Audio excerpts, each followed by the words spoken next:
It's a city surrounded by water, but soon Cape Town's taps could run dry as day zero draws closer. The South African city is facing its worst drought in a century, and its 4 million residents are warned to lose piped water by April 21st. It's very scary to think of it, but I think it's a reality, and we definitely have to do our part and use as little water as possible. This desert was once Cape Town's main source of water, but levels at dams like the Theewaterskloof have dropped drastically. It's becoming very critical now. It is becoming a crisis situation for us now. And with hot days like this, and we're losing 1% of our dams, 1.5 every week. Our dams for the first time is below 30%. Of that 30%, only 20% is considered usable.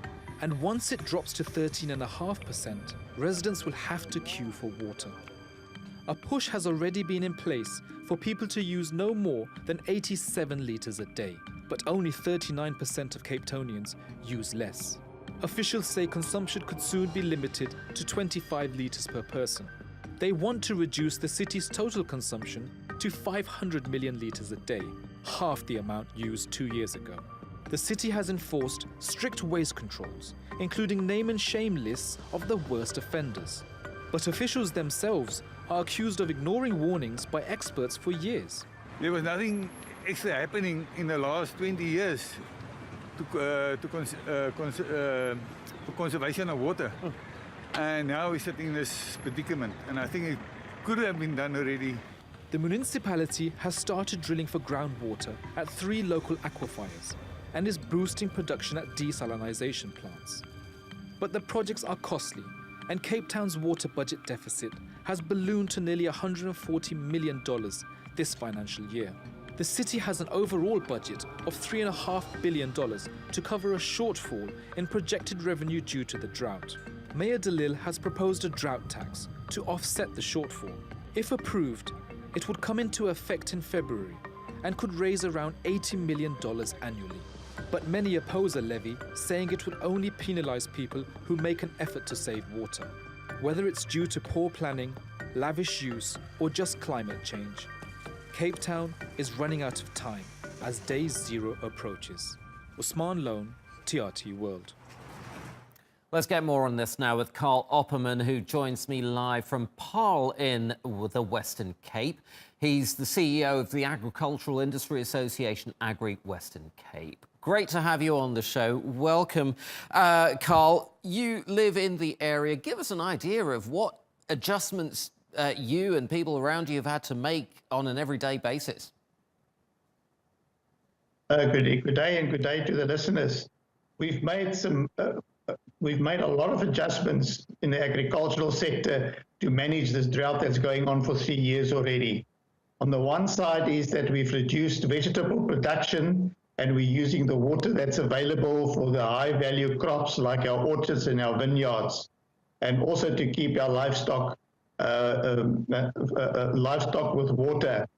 What we further have done is that the high-producing vineyards has been kept. The vineyards that has got to be replaced within the next 5 years, we've pulled them out, especially with the problems that we had with our deciduous fruit orchards also.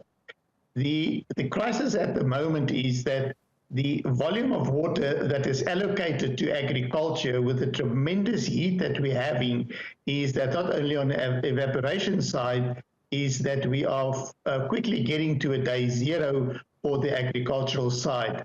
But we've got to manage what we've got, and we've got to make a success of it.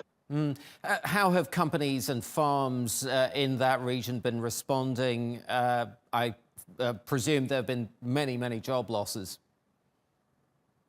We have quite a lot of losses in our livestock, but also with not producing such a lot of vegetables at this point in time, there's seasonal workers that is not getting jobs this year.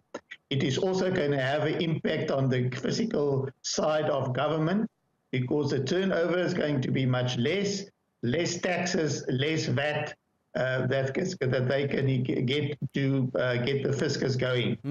But the farming community has stood together, and they are doing the best that they can. All our technical people is out there managing it with the Department of Agriculture in the Western Cape. Okay. We started a small Carl, smart agri program. Carl, Yes. we are running out of time, but very quick question. Do you think that the government should have done more and invested more many years ago in water infrastructure?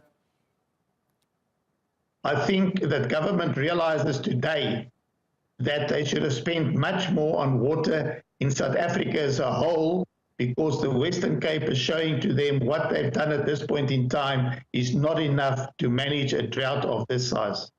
Okay. Carl Opperman, we're going to have to leave it there. Thank you very much indeed. Carl Opperman from the Western Cape in South Africa.